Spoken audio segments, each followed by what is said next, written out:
porque nos acompaña, bueno, feliz día del abogado, a don Miguel Morán.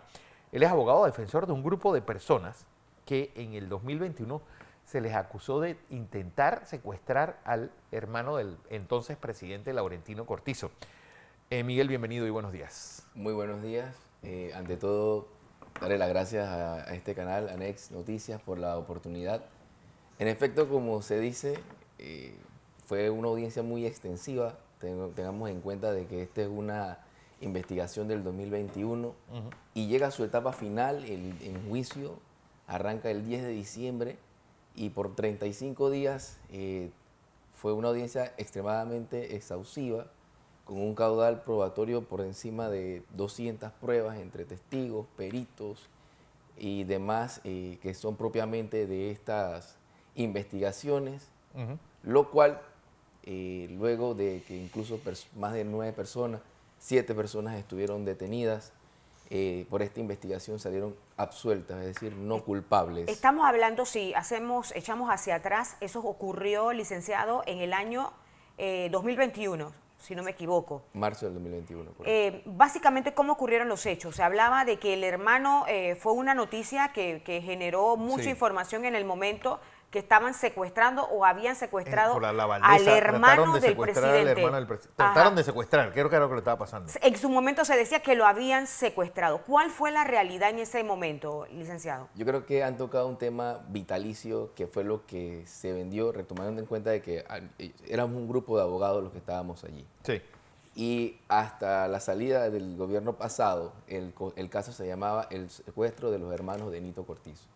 Sin embargo, en realidad esto nunca se da. No. Y lo importante y lo bonito de este sistema de corte adversarial llamado acusatorio es que le permite a todas las partes ver en un juicio público de que en realidad estas personas ni siquiera llegaron a la finca. Nunca estuvieron privadas de su libertad. O sea, los supuestos personas secuestradores nunca secuestraron a nadie. No. Ni intentaron secuestrarlo. Mira, una de las cosas, yo siento que uno de los puntos cruciales que hubo en el juicio fue cuando llega el propio hermano del expresidente y le indica, Moisés, y le indica que él estaba en un punto distinto al lugar de los hechos. Y es que cuando la policía lo llama es que se entera de que va a ser secuestrado.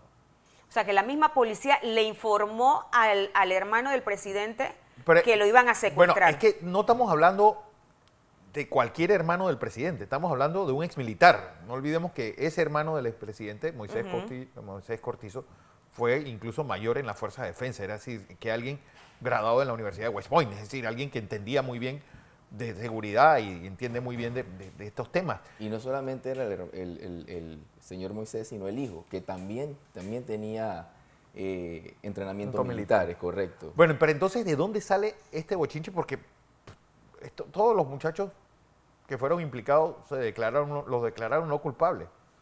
Bueno, realmente eso es lo interesante del caso, porque fíjese, lo que sucede es que entran 4 personas a la finca La Fortaleza, eso en Playa León, en La Chorrera, e inmediatamente comienzan a activar una serie de investigaciones a lo que se consideraba, y ahí es donde uno parte mal, este bebé de investigación, que se llama de tentativa de secuestro. Entonces, desde allí vemos que esa oferta que realiza el Ministerio Público es hasta imposible jurídicamente realizarla.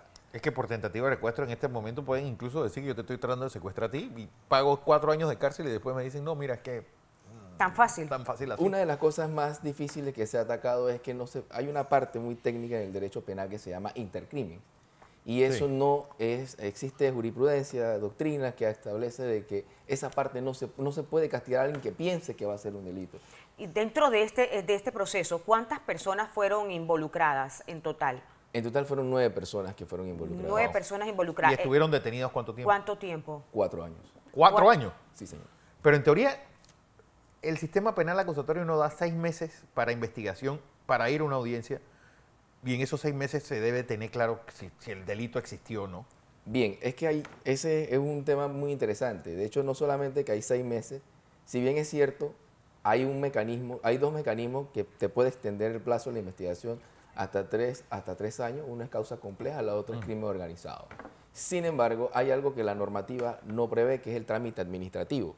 Si bien es cierto, se puede cumplir con 6 meses, con 1 año, el agendamiento de audiencia es lo que se le escapa a la normativa y es la espera que, bueno, hay que ser honesto.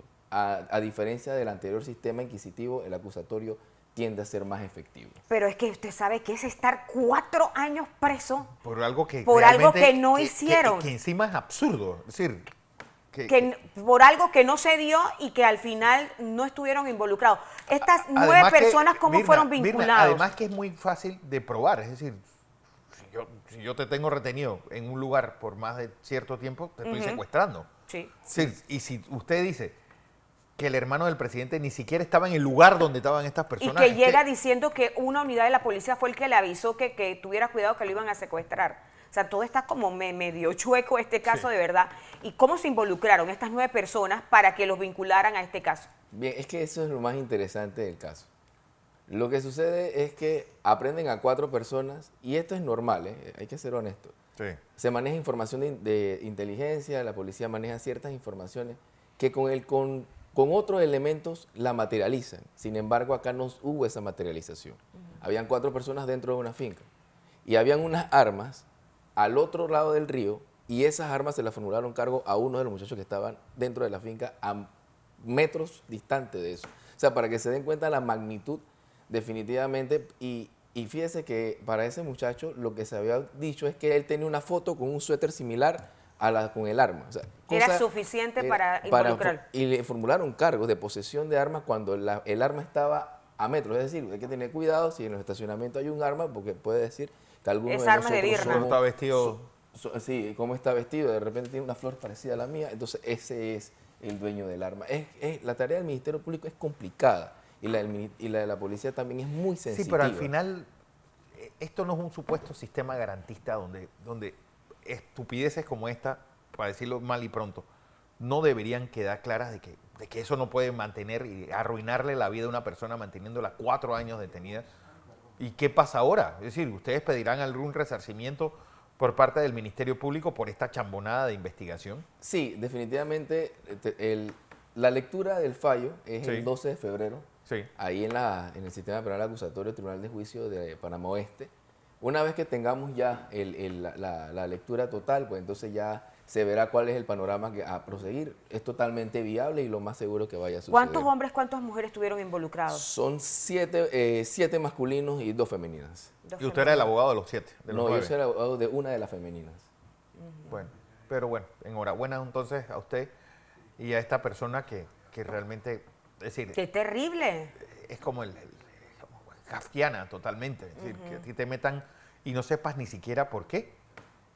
Y después te meten es decir, porque hablar de secuestros es algo que termina arruinándote la vida porque sí. Quedas marcado, sí. Es uno de los crímenes más deleznables que hay ahora mismo. Es un crimen realmente que tiene una connotación pues pésima. Y que al momento de acusarte no sepan ni cómo hacerlo, porque fíjese, una de las cosas más difíciles o más increíbles de este caso es que no se sabía quién hizo qué. Claro. Habían 7 personas. Ellos no sabían quién era la cabecilla. Sí, porque el delito de secuestro tiene fases. Sí. Y eso fue corroborado incluso por los expertos que fueron a exponer en ese juicio. Hay una fase de estudio de la víctima, hay una fase de captación de la víctima, hay una fase de engaño, otra fase de enganche, la fase más importante, la privación de libertad de la persona, y otras 2 fases muy importantes que sería, en caso del cautiverio, la solicitud de dinero y las pruebas de vida. Ninguna de estas fases fueron probadas en esta ¿Influyó en algo que la persona a la que supuestamente se iba a secuestrar era hermano del presidente en ese momento del país? ¿Influyó en algo las investigaciones o la forma como se llevó a cabo este caso? Mire, yo llego al proceso en el último momento. Sin embargo, al conversar con los colegas, siempre tuvieron esa bandera. Que ese caso, las carpetas tienen nombres y apellidos, tienen un número que se identifica. Sin embargo, ante los tribunales era el hermano del presidente, el hermano del presidente, el hermano del presidente. Enviaba un mensaje entonces. Entonces, de manera directa, probablemente no. Sin embargo, eso lleva una razón de ser. Bueno, señor Miguel Tuñón Morán, felicidades del abogado. Gracias, feliz Día Internacional de los Abogados. Felicidades. Así que, bueno, pues se termina un proceso, esperemos que la Fiscalía no apele, porque esa es otra, porque esto puede entenderse hasta los confines del tiempo, porque y que pues esto quede a donde debe estar, en un disparate inventado en el año 2021, recuerdo también, porque desde ese momento se estaba diciendo que era muy raro lo que las autoridades estaban pronunciando, pero en fin, felicidades a usted y a sus clientes por esta victoria, y bueno, pues a seguir la vida. Muchas gracias.